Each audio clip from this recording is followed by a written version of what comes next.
todos e todas, sejam muito bem-vindos. Espero verdadeiramente que se encontrem bem e cheios de energia para assistir a mais um vídeo deste que é o canal mais interativo de Direito. Bem, neste vídeo vou começar por dar abordagem a alguns conceitos de Direito da Família. Vou sim falar da noção jurídica de família, fontes do Direito da Família, relação matrimonial e, por fim, união de facto. Sem mais delongas, vamos lá começar.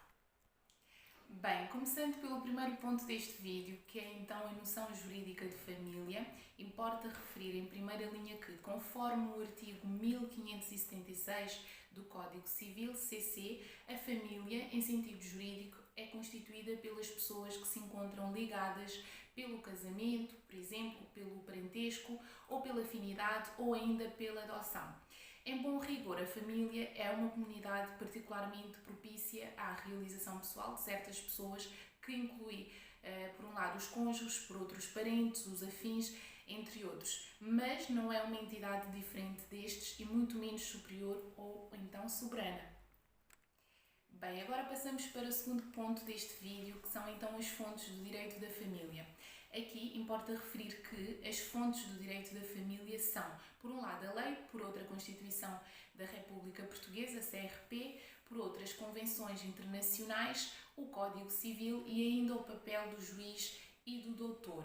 Começando pela primeira fonte, que é a lei, que inclui aqui a Constituição da República Portuguesa, importa referir que a Constituição, bem como as Constituições das Generalidades dos países que podem servir de exemplo, contém abundante e, por vezes, muitas vezes, minuciosa regulamentação pertinente ao direito da família. E este interesse do legislador constitucional resulta de diversas razões. Portanto, a primeira delas estará, no fundo, relacionada com as funções do maior interesse público vitais para a coletividade que a família continua a exercer. Portanto, abandonando o direito público da família a favor do direito civil da família, de caráter privado e contratualístico, certos princípios fundamentais transitaram para o direito constitucional, que passou então a ser o refúgio das normas imperativas em matéria de criação e funcionamento das relações familiares. Por outro lado, o legislador constitucional quis assegurar a formação de um novo direito da família. Isto é, enquanto que tradicionalmente a família era dominada por princípios de hierarquia e tradição, hoje é considerada um espaço diferente, particularmente apto a promover então a realização de certos aspectos da personalidade humana, mas em que os direitos da pessoa, nomeadamente, por exemplo, o direito à igualdade, o direito à liberdade, entre outros, devem ser assegurados. Neste caso, diversos princípios da Constituição visam, sobretudo, principalmente, assegurar que no seio da família sejam respeitados e promovidos os direitos da pessoa, de cada um dos seus membros. De referir ainda que na Constituição não se encontram unicamente normas referentes ao direito da família e também não estão presentes normas de maior significado do direito não civil da família, nomeadamente, por exemplo, em matéria do direito fiscal. Bem, dito isto, temos uma outra fonte, que são então as convenções internacionais. Portanto, das convenções internacionais em matéria de direito da família, a mais significativa é a concordata entre o Estado português e a Santa Sé, que teve lugar a 7 de maio de 1940, confirmada e ratificada em 1 de junho e publicada no Diário de Governo a 10 de junho do mesmo ano. E esta concordata tem um protocolo adicional de 15 de fevereiro de 1975, que modificou a redação do artigo 24. Esta concordata ainda é hoje o maior significado no direito da família português, reconhecendo-se por força dela efeitos jurídicos de direito civil aos casamentos, por exemplo, celebrados sob a forma canónica, e reservando-se aos tribunais e repartições eclesiásticas competência exclusiva para apreciar da validade destes casamentos. Por outro lado, diversas convenções em matéria de direitos humanos contêm normas que dizem respeito ao direito da família, fixando assim sobretudo o direito a contrair casamento e a constituir família, a igualdade entre os cônjuges, a proteção dos filhos nascidos fora do casamento, entre outros. Neste âmbito, outra fonte é o Código Civil. Aqui, o Código Civil merece destaque por constituir a principal fonte de direito da família, ou seja, o direito civil. Portanto, o livro quarto, que integra os artigos principalmente 1576 a 2020 do Código Civil, CC, ocupa-se exclusivamente do direito da família. Aqui, a redação de 1966 foi alterada em alguns aspectos, nomeadamente na medida necessária para pôr de acordo com a Constituição de 1976, pela reforma de 1977. Portanto, das outras fontes do direito da família, destaca-se ainda o Código do Registro Civil, a Organização Tutelar dos Menores e o Código Penal, que contém uma secção consagrada aos crimes contra a família, assim como o Código de Processo Civil, onde se encontram numerosas disposições e são de relevante interesse para o direito da família. E a última fonte, que é então o papel do juiz e do doutor. Aqui, portanto, é certo dizer que a intervenção do juiz se deve limitar apenas aos momentos de crise. O que é que isto quer dizer? Quer dizer que o direito da família nos países continentais, o direito legislado, prevê as situações de normalidade e parte delas para as situações de anormalidade impossíveis de prever em toda a sua rica complexidade.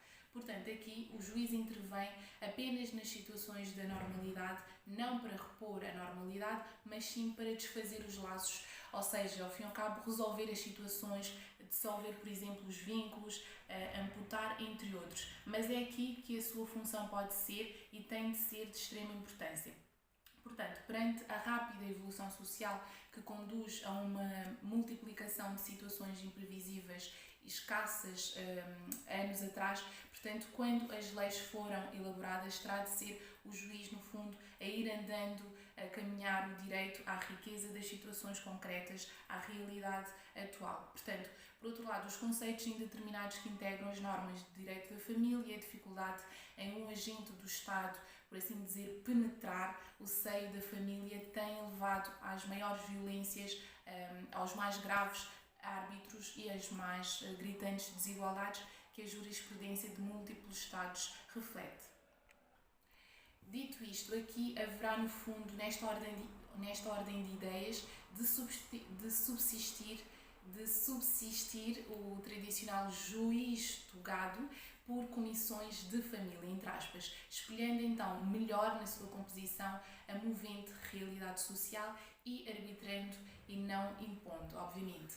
Por outro lado, o doutor tem, em direito da família, um papel fundamental e esse papel do juiz, do doutor no caso, é um papel de atualização das normas, não só as da normalidade, entre aspas, como também as de crise, entre aspas, e é realizado pelo doutor através de uma função fundamentalmente prospectiva, promovendo assim a evolução e isolando os problemas normativos e criando, obviamente, as normas adequadas a esses problemas, recolhendo, corrigindo e sistematizando, se possível, as decisões da jurisprudência. Dito isto, agora passamos para as relações familiares, que é o segundo ponto deste vídeo. Vamos falar então da relação matrimonial.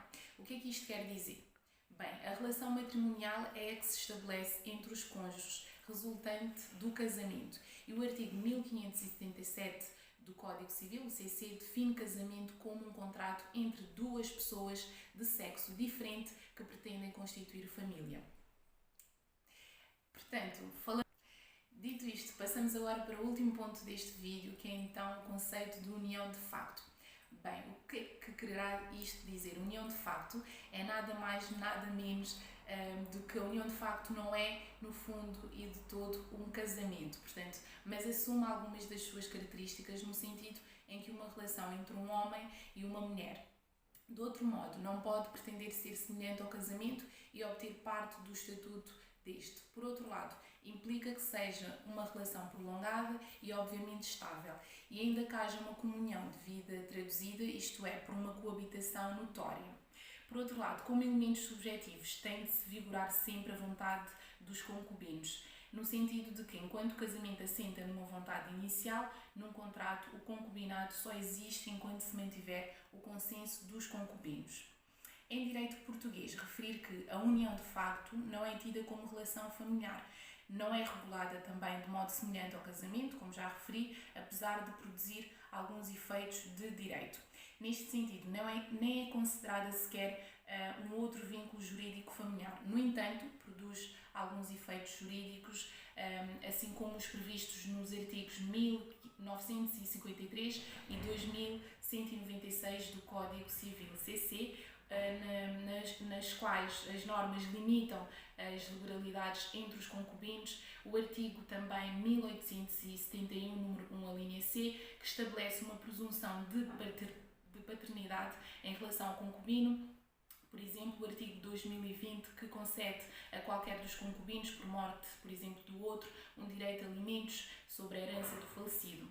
Por outro lado, por aplicação analógica do artigo 1691, a linha B, também do mesmo diploma, a dívida contraída por um dos concubinos para fazer face aos encargos do casal também responsabiliza o outro. Portanto, no fundo, tanto nas relações internas como nas relações com terceiros, por não ser exigível a estes o conhecimento da inexistência de casamento por detrás da sua aparência.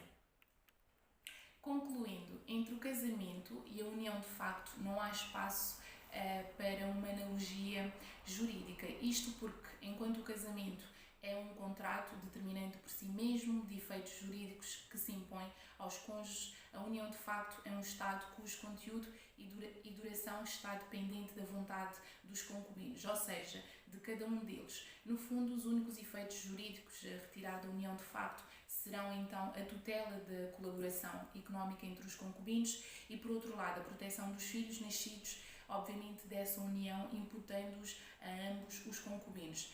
Por assim dizer, ou seja, no fundo, retirar-se-ão os efeitos jurídicos, entre aspas, naturais dessa relação, entre aspas, igualmente natural. E voilà, chegamos ao fim de mais um vídeo. Muito obrigada por estarem desse lado. Já sabem, se ainda não subscreveram o canal, aproveitem para fazerem-no agora. Não se esqueçam também de ativar o sininho, de comentar, de pôr like, e espero que o vídeo vos faça sentido, que gostem e tirem muito proveito. Como digo sempre, cuidem-se e aproveitem o agora. Vemo-nos no próximo vídeo.